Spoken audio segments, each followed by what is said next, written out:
YouTube. How we doing, family? It's your boy, Yo. And there's another episode of Yo Hoops. We go through every NBA game every day. Today's Thursday, February 6th, and we have a 6-game NBA card. I'm going to walk you through every game, let you know which sides I like, and stick around because I'll let you know my highlighted play of the day. I do this every day for free, so make sure you guys leave a like, subscribe to the channel, and let me know your favorite games in the comment section below. Without further ado, let me get into today's recap. Recapping yesterday, we did drop our highlighted play of the day. We took the San Antonio Spurs laying 5 points against the Atlanta Hawks. The Spurs absolutely threw away the cover for us. They led by 18 points at halftime, and they let the Hawks come all the way back. The Spurs did end up winning the game by 1 point, but they didn't cover our line.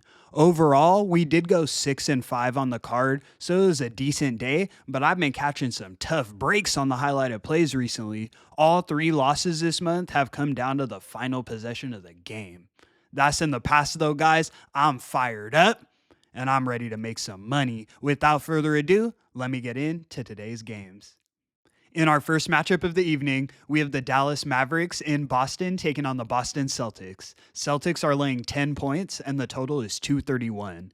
This may be the debut of Anthony Davis in a Mavericks jersey. Looking at the injury report for the Mavs, PJ Washington, Dwight Powell, and Derek Lively are all ruled out, while Anthony Davis is questionable. So like I said, he may go in this game.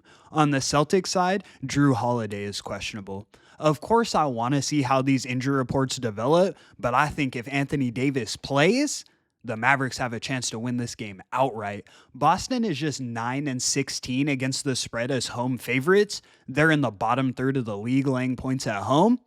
The Mavericks on the other side, they're decent as road underdogs. They're now 8-1 against the spread, but I think they're motivated to come out hooping in this one. Luka has been injured, so the addition of Anthony Davis will only be a positive. It's not like they're missing Luka being on the court. We're taking the Mavs getting the 10 points as our first selection of today. Let's move. In our next matchup, we have the Houston Rockets in Minnesota taking on the Minnesota Timberwolves. Rockets are laying 1.5 points, and the total is 214. This is going to be a fun game to watch, in my opinion. These are two of the league's youngest, most dynamic teams going head-to-head. The Wolves do come into this one on the second leg of a back-to-back. They played the Chicago Bulls yesterday, aired them out by 19 points, and Anthony Edwards dropped 49 points. He was on a heater yesterday. He did play 37 minutes, though, so no rest here. Looking at the injury reports, the Wolves will still be without Dante DiVincenzo and Julius Randle. The rest of their IR is tentative. On the Rockets side, Tari Eason and Steven Adams are questionable, and then Fred VanVleet is ruled out. We know the Wolves are the worst home team in the league, but they mainly let down as home favorites. So as home underdogs, they're 1-1 against the spread on the season. And like I said, they're the worst home team in the league because they're typically laying huge numbers and expected to cover huge spreads. Here, they're dogs. They're getting a point in their back pocket. This should be a competitive game, but with the way Ant's been playing, dropping 50 yesterday, I can't fade the Wolves. The Rockets haven't looked good recently anyways. They've now lost 4 games in a row, and I think they stacked their 5th L here. We're taking the Timberwolves plus the 1.5 as our next selection of today. Let's move. In our next matchup, we have the Orlando Magic in Denver taking on the Denver Nuggets. Nuggets are laying 8 points, and the total is 222.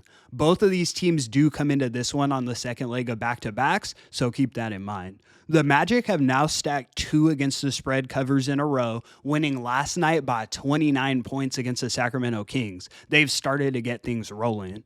The Nuggets have looked decent over their last couple games, getting 2 ATS covers themselves, but both of those games were against the banged-up New Orleans Pelicans. Before the doubleheader against the Pels, the Nuggets had failed to cover in 5 straight games, so they haven't been playing well overall recently. They only beat the Hornets by 3 points this week, and that was with the Hornets banged up, no LaMelo, no Brandon Miller, and no Mark Williams. The Nuggets barely handled business. These two teams, the Nuggets and the Magic, faced off on January 29th of this year. The Nuggets won 113-100, so they only won by 13 points. That game was in Orlando, But mind you, Franz Wagner didn't play, and Paolo had just come back, shooting 4 for 16 from the field. And if the Magic Stars even play 75% of their potential in this one, I think they have a chance to win this game outright. We're getting some of our coin back right here. We're taking the Magic plus the 8 points and split on the money line as our highlighted selection of today. Let's move.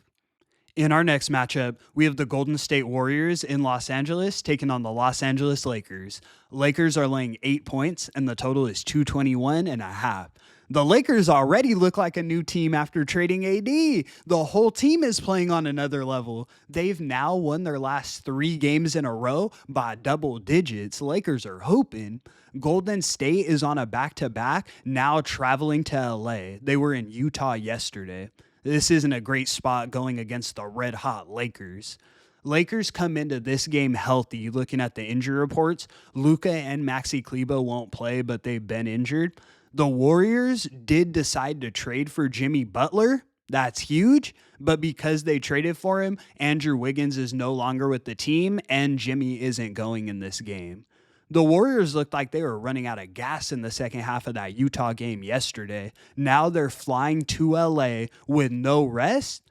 I have to lean towards the Lakers here. We're taking the Lakers, laying the 8 points as our next selection of today. Let's move. In our next matchup, we have the Sacramento Kings in Portland taking on the Portland Trailblazers. Blazers are laying 1.5 points, and the total is 229. I don't think any of us expected Portland to be hooping like this. They've now covered against the spread in 10 straight games. They're on a 5-game win streak, and they've been playing tough competition. Teams like the Suns, the Bucks, the Magic. So the Blazers are straight hooping right now. The Kings do come into this one on the second leg of a back-to-back, and they got aired out yesterday by the Magic. They lost by 29 points. The Kings somehow look even worse to me after trading De'Aaron Fox. Zach LaVine shot 4 for 13 from the field last night. It does then make me wonder, though, why are the Blazers only laying 1.5 points? Everyone's now expecting the Blazers to win, when in reality, look at the standings. They're 3 games behind the Kings. So even after their win streak they've been on, they're still not above the Kings in the standings. I am trying to catch a falling knife here, but I can't start laying points or negative odds with Portland. We were cashing with them as dogs, but now when everyone's expecting them to win, I have to look the other way. I think the Kings are competitive in what should be a fun game to watch. We're taking the Kings plus the 1.5 as our next selection of today. Let's move. In our last and final matchup of the evening, we have the Indiana Pacers in LA taking on the LA Clippers. Clippers are laying 5.5 points, and the total is 228.